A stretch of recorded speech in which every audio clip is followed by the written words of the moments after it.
조화군라 루아메바 자와 쳔베 다도케 시자군라 지바메바 사게 최기 내난데 켄즈니베베 돈바베 주웨 무뮤 산제바 디시교바 라메테라 세럽군도 차기오 겨와니를 응wen장 추간 야센 다외 슈니츠 간젠조라 제외 거기로 개론 소재 제샤와 겨외 롱데 닝메 되는 애들 최르 최르조바 감부바시 스스미용다 덴바니바 되는데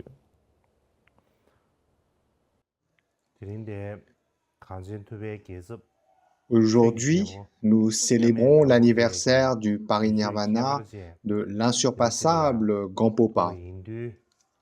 Et à cette occasion, le fait de nous rassembler pour nous remémorer et rendre hommage aux qualités et aux exploits du Seigneur du Dharma, qui est Gampopa, ainsi qu'aux qualités particulières et aux aspects essentiels de cette lignée, qui est désormais connue sous le nom de précieuse d'Apokagu.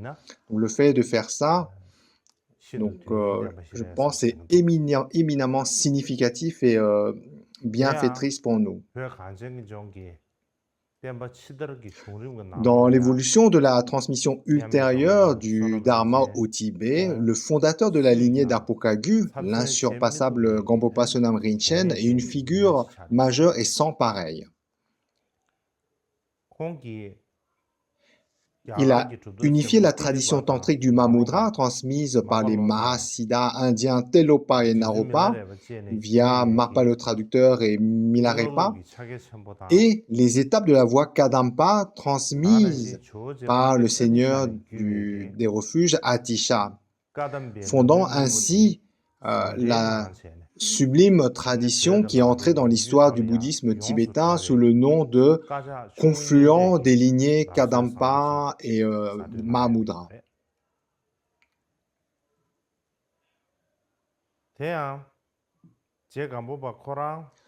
Tout d'abord, Gampopa est né au Tibet dans la région de Gampo. Et dès son enfance, il était très intelligent, si bien que dès l'âge de 7 ans, il a étudié auprès de 13 médecins chevronnés, originaires d'Inde, du Népal et du Tibet, et acheva ainsi sa formation médicale. Et il a acquis par la suite une grande renommée en tant que médecin émérite, si bien qu'il était connu comme étant le médecin de la région de Dakpo. Lorsqu'il a eu 25 ans, soudainement, sa femme, son fils et sa fille meurent lors d'une épidémie. Suite à cette tragédie, Gampopa ressent au fond de lui cette conscience profonde de l'impermanence et de la souffrance inhérente à la vie ordinaire, liée à la naissance, la vieillesse, la maladie et la mort. Et il renonce complètement aux affaires mondaines et s'engage à ne se concentrer qu'à la pratique des enseignements spirituels, si bien qu'à l'âge de 26 ans, il reçut l'ordination complète auprès du maître Kadampa, Mayul Loden Sherap, devenant ainsi un moine Kadampa. Et pendant de nombreuses années, par la suite, il étudia la philosophie Kadampa, et en particulier les étapes portant sur le renoncement, sur l'esprit d'éveil. Et lorsqu'il parachève ses études sur ce chemin progressif, il a acquis une excellente expérience et une profonde réalisation. Ensuite, le point tournant qui a eu un impact considérable, non seulement sur sa propre vie, mais aussi sur le développement du bouddhisme tibétain dans son ensemble, c'est lorsqu'il entend le nom du seigneur du Dharma, Milarepa, et qu'il décide de se rendre auprès de lui pour recevoir instruction. Lorsque Gampopa rencontra Milarepa pour la première fois, c'était à Chodetashi-gang. Et le seigneur des yogis Milarepa lui présente tout d'abord une boîte crânienne remplie de bière. Et dans un premier temps, Gampopa hésite car il était un moine pleinement ordonné dans la tradition Kadampa. et que boire de l'alcool aurait constitué une transgression au vœu de Bishu. Mais après réflexion, il décide de boire entièrement cette boisson sans la moindre réserve. Et cet acte, en fait, montre que Gampopa n'était pas seulement quelqu'un qui se souciait des apparences extérieures, de la conduite extérieure, mais aussi quelqu'un qui considérait la pratique ultime comme étant primordiale.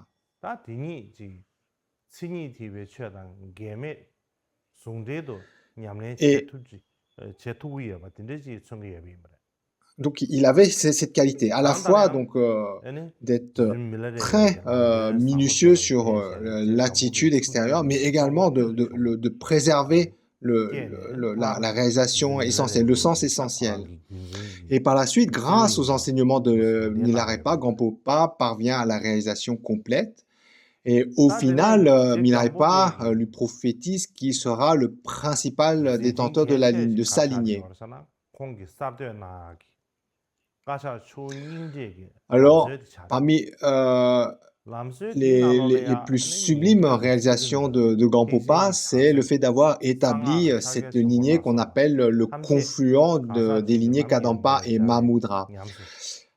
Et dans cette tradition, Gampopa enseigne comment un individu doit pratiquer les étapes progressives de la voie en partant de la discipline des Shravakas, c'est-à-dire des auditeurs, jusqu'à l'esprit d'éveil du grand véhicule pour, au final, atteindre le Mahamudra des mantras secrets. Tout d'abord, lorsque l'on regarde comment le bouddhisme avait commencé à se répandre dans le monde, c'est au travers des enseignements des Shravakas, des auditeurs. Et dans la tradition des Shravakas, le renoncement au samsara et la discipline menant à la libération individuelle étaient considérés comme primordiaux. Notamment, le Bouddha lui-même a d'abord enseigné les 4 nobles vérités, en commençant par la première qui est la vérité de la souffrance. Et à ce sujet, le maître Aryadeva, dans ses 400 versets, dit: s'il n'y a pas de fin à cet océan de souffrance, pourquoi donc vous, être puéril qui êtes noyé, n'en avez-vous pas peur? Et à moins de ne plus être attaché au samsara, à cet océan de souffrance, à moins de reconnaître la souffrance pour ce qu'elle est, eh bien, il va être très difficile par la suite de pouvoir pratiquer correctement les enseignements du Bouddha, quel que soit le véhicule qu'on emprunte. Et à ce sujet aussi, Atisha, dans sa lampe sur le chemin de l'éveil, souligne que ceux qui, quels que soient les moyens, ne recherchent pour eux-mêmes que des plaisirs du samsara sont considérés comme les êtres les plus inférieurs. Et comme cela est enseigné, tous ceux qui ne recherchent que les plaisirs de cette vie, ou même ceux qui recherchent les plaisirs des mondes supérieurs dans les vies futures, sont considérés comme des êtres inférieurs. Et pour de tels êtres, eh bien, ça va être très compliqué, très difficile de pratiquer les enseignements du Bouddha, quel que soit le véhicule emprunté. Et ainsi, même si Gampopa, dans un premier temps, a été marié, donc suite à cette tragédie où il perd sa femme et ses enfants lors d'une épidémie, il a vraiment au fond du cœur une inspiration sincère à se libérer du samsara. C'est ce qui le pousse à entrer dans la vie monastique. Et sur l'importance de la discipline monastique, Nagarjuna souligne: à l'image de la terre, support de tout ce qui bouge ou ne bouge pas, la discipline est le fondement de toutes les qualités. Ainsi, dans la tradition bouddhiste, parmi les 3 entraînements, l'entraînement à la discipline constitue le fondement. Et d'une façon générale aussi, on peut voir que dans le bouddhisme, il y a 3 types de vœux: les vœux de libération individuelle, les vœux de bodhisattva et les vœux des mantras secrets. Et parmi ces vœux, les vœux les plus connus de tous les bouddhistes, ce sont les vœux de libération individuelle. Ces vœux se déclinent en 2 sortes: les vœux de Fidélek et les vœux monastiques. Et concernant les vœux monastiques, aussi bien les enseignements des sutras que les enseignements des mantras secrets s'accordent à dire que ceux qui détiennent les vœux monastiques sont les principaux gardiens des enseignements. Et c'est la raison pour laquelle le Seigneur Gampopa par le fait d'avoir pris l'engagement monastique, a pu ensuite donc instaurer cette lignée particulière d'Arpo-Kagyu. Et non seulement cela, mais également par la suite, la plupart de ses disciples, comme Padu Dorje Gyalpo, Dusum Khenpa, Bon Dan Wangchuk, ainsi que leurs disciples par la suite, ont la plupart été des moines pleinement ordonnés. Et ainsi, donc, par sa condition de moine pleinement ordonné et le parcours qu'il a eu en tant que moine pleinement ordonné, Gampopa a comblé le fossé qu'il y avait entre la manière dont les yogis pratiquaient avant, dans des retraites solitaires, en montagne, au prix de grandes épreuves, et la manière dont la Sangha pratiquait ensemble l'écoute, la réflexion et la méditation. Il a transformé ainsi la pratique des mantras secrets dispersés dans des ermitages, dans des lieux isolés, en un système structuré destiné à la communauté monastique.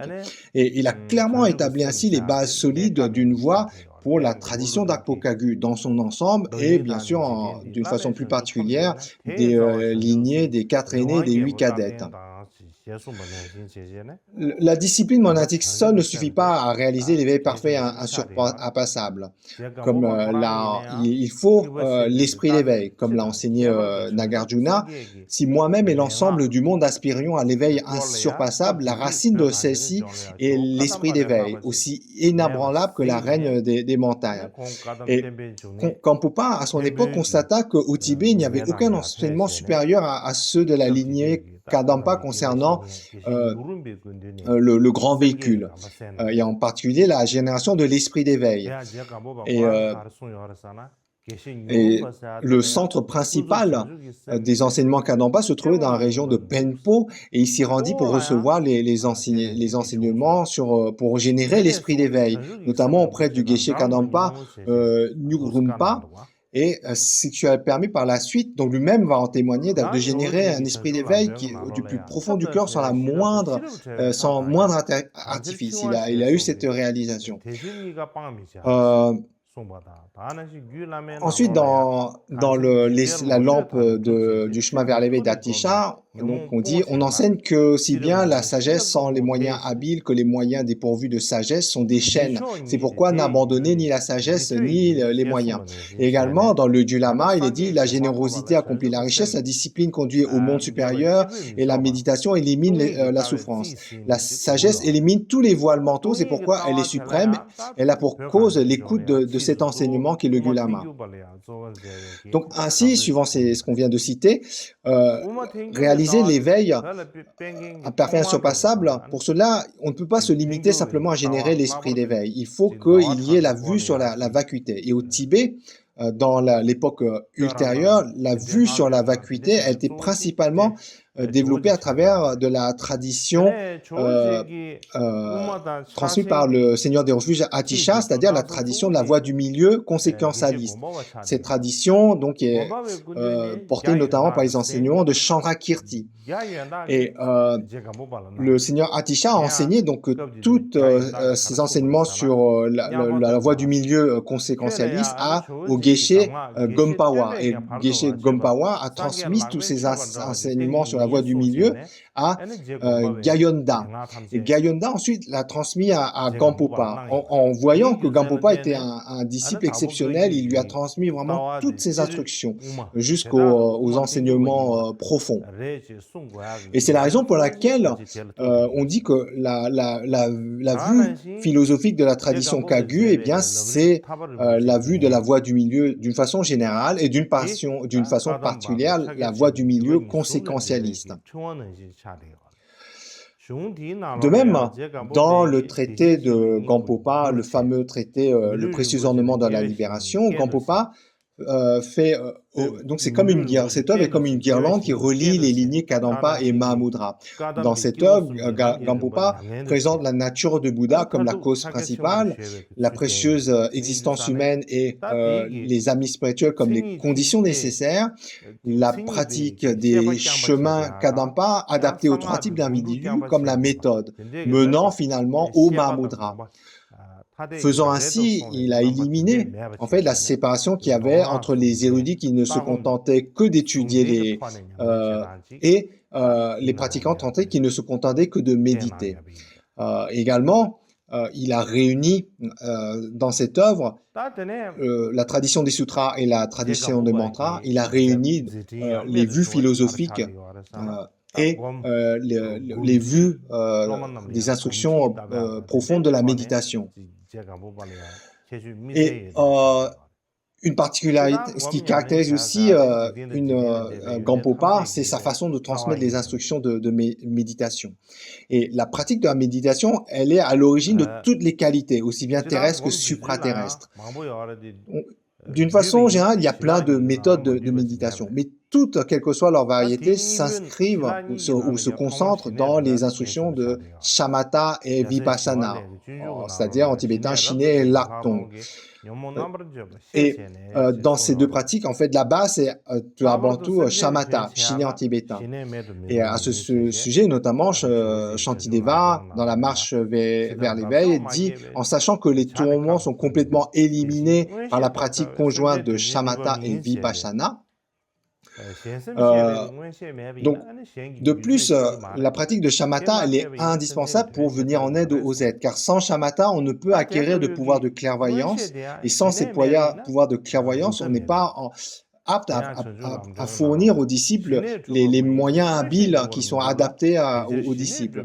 Et à ce sujet également, le Seigneur Atisha, dans la lampe sur le chemin de l'éveil, dit « Tout comme un oiseau dont les ailes ne se sont pas encore développées, ne peut voler dans le ciel, sans les pouvoirs de clairvoyance, on ne peut venir en aide aux êtres. » Toujours dans la même œuvre, Atisha insiste en disant « Sans accomplir Shamatha, les pouvoirs de clairvoyance ne se manifesteront pas. Faites donc des efforts répétés pour accomplir Shamatha. » Conscient de l'importance d'accomplir la méditation de Shiné, de Shamatha, Gampopa, d'entrée de jeu, dès qu'il a reçu les vœux monastiques, eh bien, va rechercher des instructions profondes de méditation. Et en particulier, lorsqu'il rencontre par la suite Milarepa, il demande donc des instructions particulières pour développer la méditation de Shiné, de Shamatha. Et suite à cela, il arrive à rester une semaine entière en méditation, si bien qu'il arrivait par moments à en oublier de manger. Et donc il méditait ainsi, il pouvait rester très longtemps, des jours et des jours en méditation de Shamatha sans distraction. Et à un moment, donc, il cherchait à voir jusqu'où il peut rester ainsi concentré en un point, et il y arrive jusqu'à 13 jours d'affilée. Et ça, simplement déjà, à l'époque où il reçoit les premières instructions de méditation aux frais de Milarepa. Par la suite, il demande d'autres instructions auprès de son geshe, auprès de qui il a reçu les vœux du Madhyaka, ainsi que de Milarepa. Donc, là, par la suite, les expériences de méditation qu'il fait, c'est hors de ce qu'on peut imaginer. C'est même pas la peine de vouloir essayer de les décrire. Quoi qu'il en soit, donc, dans la tradition d'Apokagyu, les yogas de coémergence du Mahamudra reposent principalement sur la pratique unifiée de Shamatha et Vipassana. Par conséquent, les transmissions des enseignements de méditation au Tibet d'une façon générale, et en particulier les instructions de Shamatha et Vipassana de la tradition des sutras, eh bien, ont trouvé leur aboutissement dans la lignée d'Apokagyu. Et ça, c'est quelque chose qui est reconnu de façon grandement reconnue. Aussi, au pays des neiges, il n'y avait pas d'instruction des mantras secrets qui étaient supérieurs à ceux transmis par Marpa Lotsawa et Marpa Lotsawa qui était le fils de cœur du pandita indien Naropa. Et notamment, c'est en mettant ces instructions insurpassables que le grand yogi Milarepa, l'ornement de la couronne de tous les maîtres accomplis, parvient à l'état de Bouddha, du Bouddha Vajradhara en une seule vie. Et donc tout d'abord, Jesu Milarepa, il a dû endurer des épreuves incommensurables auprès de Marpa, Mais Marpa, au final, lui confère l'initiation de Vajravarai ainsi que les 6 yogas de Naropa, notamment le yoga sur la pratique de Tumo. Et donc, concernant les 6 yogas de Naropa, ils sont particulièrement célèbres parce que donc, ils ont été reconnus comme étant le roi de toutes les phases d'achèvement. Donc, c'était reconnu notamment par des grands maîtres comme le Karmapa Mikyo Dorje et ses disciples. En effet, dans ces 6 yogas, il y a notamment le corps illusoire et la claire lumière, et ces 2 des 6 yogas représentent la phase d'achèvement centrale des tantras pairs, dont les plus sublimes sont comme Guhya Samaja. Quant à la pratique de Tumo, elle représente la phase d'achèvement centrale des tantras mères, dont les plus sublimes sont Chakrasamvara et Vajra. D'autres aspects, comme les pratiques de l'état du rêve et du bardo, englobent les points clés des phases d'achèvement, de dissolution de nombreux tantras du yoga insurpassables. Et Gampopa a non seulement reçu tous ces enseignements de Milarepa, mais il les a également mis en pratique d'une façon si assidue qu'au final, Milarepa lui-même lui adresse des louanges. Il finit par lui dire « Désormais, tu n'as plus besoin de moi, donc plutôt que de rester auprès de moi, poursuis ta pratique de la méditation. » Il lui fait des prophéties telles que, d'après mes rêves, tes activités pour le bien des êtres à l'avenir seront plus grandes que les miennes, et il le renvoie ainsi dans sa région d'origine. Et lorsque Gampopa retourne dans sa région, il pratique en retraite pendant plus de 7 ans, et à mesure qu'il médite, son expérience de la claire lumière mûrit à un tel point que toutes les pensées conceptuelles qu'il peut avoir se transforment spontanément en claire lumière, qu'ils soient en méditation ou pas. Et à ce sujet, Milarepa avait enseigné que si la puissance, si l'expérience de la claire lumière pouvait être maintenue sans interruption, eh bien le méditant ne fera plus l'expérience de la vision de la cité des bardos. En d'autres termes, cette instruction était pour dire que lorsque un pratiquant arrive à maintenir une telle continuité dans la claire lumière, eh bien, même lorsque vient le moment de la mort, il n'y aura même pas la moindre expérience des états intermédiaires. Ça sera directement l'éveil dans le Dharmakaya de la claire lumière. Et Gampopa, par la suite, en fait, relatera qu'il a fait cette expérience, et ça, on le retrouve dans l'œuvre des questions de Dusum Khenpa, qui était disciple direct de Gampopa. Aussi, une des plus grandes innovations de Gampopa fut l'instauration de la tradition du Mahamudra des sutras. À ce sujet, le 8e Karmapa Mikyo Dorje, dans le char de la lignée Kagyu, raconte que lorsque Marpa et Milarepa enseignaient le Mahamudra, ils le faisaient en lien avec la claire lumière des 6 yogas, plutôt que comme un système indépendant. Alors, le fait d'enseigner le Mahamudra hors du contexte des 6 yogas n'était pas du tout répandu. Cependant, Gampopa, s'appuyant sur sa propre expérience, eh bien, il donna des instructions sur le yoga coémergent du Mahamudra. Permettant de reconnaître les pensées conceptuelles comme étant le Dharmakaya, basé donc sur ces profondes réalisations de méditation. Et tout ce que le Gampopa a enseigné, donc même si c'était quelque chose qui était novateur, dans le sens s'alignait complètement avec ce que voulait exprimer au travers des chants Vajra, les grands Mahasiddhas indiens tels que Sara, Savaripa, Virupa, Shnasravara, Tilopa, Naropa et Maitrepa. Et ces expériences-là, donc c'est ce qui était un peu décrit sous le label du nom de Mahamudra. Et donc par le fait que Gampopa avait ainsi présenté le Mahamudra sous cette sorte, eh bien de nombreux moines, notamment de la lignée Kadampa, sont devenus ses disciples. Et beaucoup ont, en suivant ces instructions, réalisé de hautes réalisations, même chez les jeunes moines. Et aussi bien, donc, au final, même au Tibet, la tradition qui consiste à donner des instructions directes sur l'esprit, au Tibet, eh bien, cette tradition, elle trouve son origine auprès de Gampopa, comme l'a souligné le maître Jonampa Taranatha. En résumé, selon la pratique tantrique indienne traditionnelle, le Mahamudra était une pratique de la phase d'achèvement qui exigeait impérativement de profondes initiations tantriques. Et non seulement cela, mais ça exigeait que le pratiquant avait pratiqué les phases de génération et de dissolution d'un yidam. Cependant, Gampopa enseignait, pour ceux qui étaient très doués, même si ceux-ci n'avaient pas reçu les initiations tantriques élevées nécessaires, il enseignait la nature de l'esprit suivant la vue des sutras de la Prajnaparamita, en montrant qu'il était possible de réaliser directement la nature indivisible de la clarté et de la vacuité.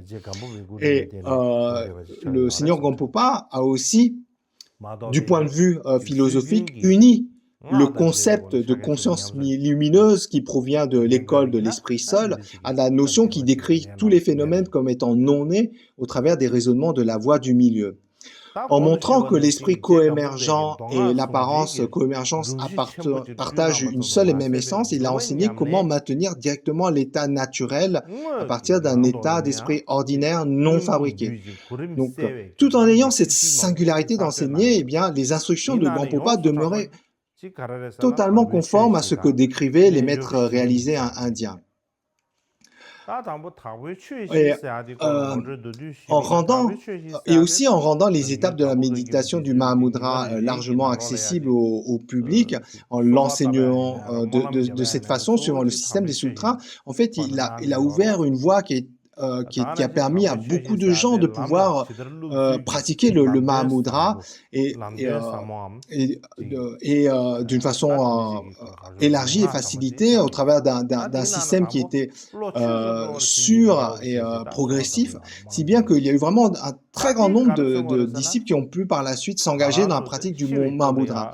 S'ils s'étaient contentés de préserver la transmission du Mahamudra dans le contexte du mantra secret, il n'y aurait jamais eu autant de pratiquants qui auraient pu s'engager dans la voie du Mahamudra. Et non seulement Gampopa a établi un cadre global unissant les sutras et les tantras, mais il a également mis au point une voie progressive, claire, qui condense l'essence de toutes les pratiques profondes, notamment au travers donc, des célèbres 4 dharmas de Gampopa et les célèbres 4 yogas du Mahamudra. Alors, pour parler des 4 dharmas de Gampopa, ces 4 dharmas de Gampopa constituent dans la lignée Kagu donc des pratiques qu'on fait quotidiennement dans nos pratiques, dans nos prières. Et c'est notamment un guide qui résume de nombreuses instructions profondes sur la manière de progresser graduellement sur la voie. Donc, si on regarde dans le détail, dans le premier dharma de Gampopa, donc on exprime ça sous la forme d'une prière. Fait que notre esprit devienne le dharma. Donc cette première instruction, donc, elle rappelle la prise de conscience du monde de la mort, qu'on doit laisser notre corps derrière nous à ce moment-là, non seulement notre corps, mais tout ce quoi on est attaché. Et par conséquent, il est important pour nous de savoir nous efforcer à suivre la voie qui nous permet d'obtenir une bonne renaissance, plutôt que de chercher plutôt que d'être emporté dans l'accumulation d'actes négatifs uniquement pour le bien de cette vie. Donc s'il y a donc ce sentiment de faire des efforts pour des essences futures, ça nous permet en fait de pouvoir nous engager dans des actions vertueuses et libératrices. Le deuxième dharma, c'est le fait que le dharma devienne notre chemin. Donc là également, c'est lié à toute la prise de conscience que le samsara, quels que soient les mondes de l'existence ordinaire, eh bien, demeure dans la nature de la souffrance. Et cette prise de conscience, eh bien, va faire naître en nous un esprit une quête de libération, de sortir de ce samsara. Et ça, c'est quelque chose qui est important parce que sans cette aspiration à la libération, quelle que soit la voie des enseignements du Bouddha dans laquelle on s'engage, ça va être extrêmement difficile. Ça ne sera pas une voie authentique. Ensuite, troisième Gampopa, c'est le fait de faire que ce chemin dissipe la confusion. Donc, dans cette troisième instruction, c'est le fait que si on se limite simplement aux deux premiers dharmas de Gampopa, on peut rester simplement sur la voie des Shravaka et des Pratika Bouddha. Mais d'un point de vue du grand vécu, ce n'est pas convenable. C'est pourquoi il est important de s'appuyer sur les instructions du grand véhicule, l'esprit d'éveil, ainsi que donc parce que le grand véhicule constitue la voie infaillible pour réaliser l'éveil parfait insurpassable. Ensuite, dans la quatrième instruction, faites que la confusion se transforme en sagesse. Et donc, même si on s'entraîne à cultiver l'esprit d'éveil du grand véhicule, les apparences illusoires ne cessent pas pour autant d'entrer de jeu. Il arrive encore donc d'avoir des confusions, des apparences illusoires. Mais néanmoins, donc il faut savoir méditer sur ces apparences illusoires. Et donc c'est le fait de savoir méditer suivant les instructions qu'on va pouvoir réaliser que ces illusions, ces apparences illusoires, en fait, elles ne sont que des apparences illusoires de l'esprit. Et à partir de ce moment-là, on va être capable donc de transformer notre confusion en reconnaissant que par nature, elles ne sont pas différentes de notre sagesse primordiale. Dans ces quatre dharmas de Gampopa, donc c'est comme on a évoqué, ça constitue des instructions progressives, comme des marches d'une escalier qui permet de progresser progressivement. On peut voir que dans les grandes lignes, les deux premiers dharmas de Gampopa contiennent l'essence condensée des instructions de Kadampa, alors que les deux derniers constituent l'essence condensée des instructions des mantras secrets du Mahamudra. Ensuite, concernant les quatre yogas du Mahamudra, alors ces quatre yogas, elles ont été enseignées par le seigneur Atisha à Gompawa. Donc c'est pas une partie mais donc ça a été d'abord enseigné par Atisha à Gompawa, mais ces quatre yogas du Mahamudra, ils sont particulièrement connus par le fait de comment Gampopa les a exprimés. Donc c'est vraiment lui qui les a fait connaître. Et ces quatre yogas du Mahamudra sont, le premier c'est en un seul point, le deuxième dépourvu d'élaboration, le troisième saveur unique, le quatrième la non-méditation. Alors tout d'abord, le yoga en un point, c'est tous les yogas où on entraîne notre esprit à rester concentré de manière stable sur un seul point, sur un point de concentration, ce qui permet de reconnaître notre état méditatif et d'acquérir donc l'état méditatif souhaité. Le deuxième des yogas, dépourvu d'élaboration, donc c'est celui lorsqu'on persévère dans le premier des yogas, vient un moment où on reconnaît que tout ce qui tend à nous distraire de la concentration en un point ne sont que des élaborations mentales, des distractions, des fabrications de l'esprit. Et donc, lorsqu'il y a cette reconnaissance, on entre dans ce deuxième yoga qui est dépourvu d'élaboration, c'est-à-dire que ces distractions qu'il y avait dans un premier temps, eh bien, n'apparaissent même plus. C'est un yoga qui est libre d'élaboration, libre de distractions qui ne sont que des constructions mentales. Ensuite, le troisième yoga, c'est la saveur unique. Donc, en maintenant le deuxième, eh bien, quelles que soient les expériences diverses qui peuvent s'élever au niveau de l'esprit, elles sont perçues comme étant la même saveur, la saveur qu'au final, ce ne sont que des apparences et qu'elles ne sont jamais véritablement nées. Donc ça, c'est la troisième. Et la quatrième, c'est lorsque l'on s'est habitué à ce yoga de la saveur unique, au bout d'un moment, il n'y a même plus la distinction entre le fait de méditer ou ne pas méditer. Et à ce moment-là, donc on parle de la réalisation du Mahamudra. En résumé, l'insurpassable Gampopa, eh bien, dans un premier temps, il fut un excellent père de famille avec toutes les qualités d'amour et de bienveillance qui étaient nécessaires. Ensuite, il était devenu un médecin hors pair par la profondeur de ses études, de son expertise. Par la suite, par la discipline exceptionnelle qu'il a fait preuve, il est devenu un moine Kadampa exceptionnel et au final, il a réalisé il a obtenu les réalisations insurpassables comme yogi tantrique. Et En unissant la voie progressive de la tradition des sutras enseignée par le maître Atisha au Mahmuda tantrique transmis par Milarepa, il a développé une lignée alliant sutra et mantra, vision et méditation, tradition textuelle et enseignements oraux. Il n'a pas tenté d'utiliser tout ce qu'il avait acquis comme moyen de combler des préoccupations mondaines telles que la longévité, l'absence de maladie, l'élimination d'obstacles, etc. Au contraire, il enseigna la méthode suprême permettant de réaliser l'état de Vajradhara dès cette vie. C'est la raison pour laquelle on dit que beaucoup de maîtres accomplis au Tibet ont été issus de la lignée Kagyu. C'est pourquoi, en ce jour anniversaire du parinirvana du Seigneur Gampopa, le fait que tous ensemble nous lui rendions hommage en reconnaissant la grandeur et l'importance capitale du dharma de la lignée d'Arpokagyu à la lumière de l'histoire de la vie sacrée de Gampopa, c'est pour nous tous une immense chance, une activité excellente. C'est pourquoi je tiens à vous dire tous du fond du cœur merci.